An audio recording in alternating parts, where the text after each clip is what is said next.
ഇത് നമ്മുടെ ആദികുട്ടൻ്റെ special Turkish roasted chicken സാലഡാണ് കേട്ടോ. ഇത് സത്യം പറഞ്ഞാൽ വീഡിയോ എടുക്കണമെന്ന് വിചാരിച്ചില്ല. ഒരു ഉണ്ടാക്കി മുക്കാൽ ഭാഗമൊക്കെ ആയപ്പോഴാണ് എനിക്ക് ഭയങ്കരമായിട്ട് ഇഷ്ടമായി. അപ്പോൾ പിന്നെ അതിൻ്റെ ടേസ്റ്റ് നല്ല കിടിലൻ ടേസ്റ്റാണ്. അപ്പോൾ എന്തായാലും വീഡിയോ പറഞ്ഞാൽ ഇതുപോലെ ഇടാമെന്ന് വിചാരിച്ചു. അപ്പോൾ ആദ്യത്തെ ഭാഗങ്ങളെല്ലാം ഞാൻ പറഞ്ഞു തരാം. ഇത് ചിക്കൻ്റെ നല്ല മാംസളമായിട്ടുള്ള ഭാഗങ്ങളാണ്. നമ്മൾ വലിയ പീസാക്കിയിട്ട് ബ്രസ്റ്റ് പീസസൊക്കെ ഒരു 2-3 പീസ് ഇങ്ങനെ മിനിമം 1 മണിക്കൂറെങ്കിലും മസാല പറ്റി വയ്ക്കണം. അപ്പോൾ മസാല എന്താണെന്ന് വെച്ചിട്ടുണ്ടെങ്കിൽ ഇങ്ങനെ പറ്റാന്ന് വെച്ചിട്ടുണ്ടെങ്കിൽ ഈ ചിക്കനിലേക്ക് ഫോർക്ക് കൊണ്ട് ഒരു മടി കൂടാതെ തന്നെ നല്ലോണം കുത്തി കൊടുക്കണം കേട്ടോ അതിന് മസാല ഇറങ്ങാനായിട്ട്. അപ്പോൾ മസാല എന്താണെന്ന് വെച്ചിട്ടുണ്ടെങ്കിൽ അതിലേക്ക് ഒലിവ് ഓയിലും കുരുമുളക് പൊടി, ജീരകപ്പൊടി, ഉപ്പ്, പിന്നെ വെളുത്തുള്ളി ഒരു 4 ചതച്ചത്, ചെറുനാരങ്ങ നീര്, പിന്നെ ഒരു കളറിന് കുറച്ച് മുളക് പൊടിയും കൂടെ ചേർത്തിട്ടുള്ളതാണ് അതിൻ്റെ മസാല. അത് പരട്ടി ഫ്രിഡ്ജിലേക്ക് വെച്ചിട്ട് ഇത് ഫ്രൈ ചെയ്തിട്ട് എടുക്കണം. അങ്ങനെയാണ് ആ ഫ്രൈ കിട്ടിയിട്ടുള്ളത്. പിന്നെ അടുത്തത് നമ്മുടെ ഈ സാലഡാണ്. ഈ സാലഡിൻ്റെ മെയിൻ ആളെന്ന് പറയുന്നത് ആ മുകളിലിരിക്കുന്ന കുക്കുംബറിൻ്റെ പീസസാണ് കേട്ടോ.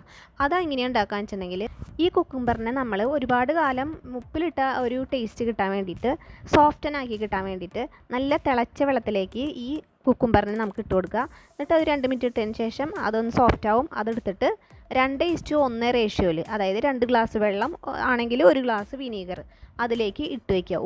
കുറച്ച് ഉപ്പും കൂടെ ചേർത്തിട്ട് ഇട്ട് വെച്ച് കഴിഞ്ഞിട്ടുണ്ടെങ്കിൽ ഒരു 2 മണിക്കൂർ 3 മണിക്കൂർ കഴിഞ്ഞാൽ നമുക്ക് എടുത്തു കഴിഞ്ഞാൽ നല്ല ഉപ്പിലിട്ട കുക്കുംബർ റെഡി ആയിട്ടുണ്ട്. അതാണ് ഈ മുകളിലത്തെ ഗാർണിഷ്.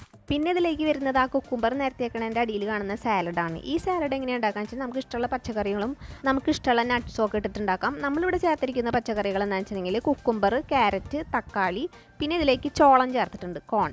അപ്പോൾ ഇതും ചേർത്തിട്ടുണ്ട്. പിന്നെ ഇതിലേക്ക് തൈര് ചേർത്തിട്ടുണ്ട്, മയണൈസും ചേർത്തിട്ടുണ്ട്, കുരുമുളക് പൊടി നന്നായി വിതറി എല്ലാം കൂടി നന്നായി മിക്സ് ആക്കിയതിന് ശേഷം പ്ലേറ്റിലേക്ക് ഇട്ട് കൊടുക്കുക.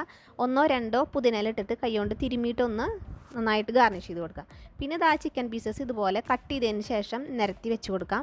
പിന്നെ ആ ചിക്കൻ പീസസിൻ്റെ വലിയ പീസസ് കൂടാണ്ട് കുറച്ച് പൊടി കഷ്ണങ്ങൾ അവിടെയായിട്ടുണ്ടായിരുന്നു.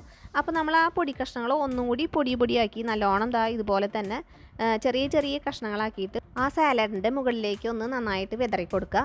പിന്നെ അതിന് ശേഷം അതിൻ്റെ മുകളിലേക്കായിട്ട് ഒലിവ് ഓയിൽ കുറച്ചൊന്ന് ഗാർണിഷ് ചെയ്ത് കൊടുക്കാം. പിന്നെ നമ്മുടെ മെയിൻ ഇൻഗ്രീഡിയൻ്റ് ആയിട്ടുള്ള കുക്കുംബർ ഒന്നും കൂടെ അതിൻ്റെ മുകളിലേക്ക് ഒന്ന് നിരത്തി വെച്ച് കൊടുത്തു കഴിഞ്ഞിട്ടുണ്ടെങ്കിൽ നല്ല കിടിലൻ Turkish roasted chicken salad ready ആയിട്ടുണ്ട്. ഇത് നമ്മൾ മലയാളികളുടെ കയ്യിൽ കിട്ടിയാൽ കുറച്ച് ചോറും കൂടെ കൂട്ടി കഴിക്കും. പക്ഷേ ചോറൊന്നും കൂട്ടി കഴിക്കരുത് കേട്ടോ. അത് തന്നെ മാത്രം മതി കഴിക്കാൻ. എല്ലാ വെജിറ്റബിൾസും ചിക്കൻ എല്ലാം ഇതിൽ തന്നെ ഉണ്ട്. ഇതിൻ്റെ ഒപ്പം വേണമെങ്കിൽ 1 ഗ്ലാസ് ജ്യൂസ് മാത്രം കുടിച്ചാൽ മതിയാവും. അപ്പോൾ ട്രൈ ചെയ്യാത്തവരുണ്ടെങ്കിൽ ഒന്ന് ട്രൈ ചെയ്ത് നോക്കുക.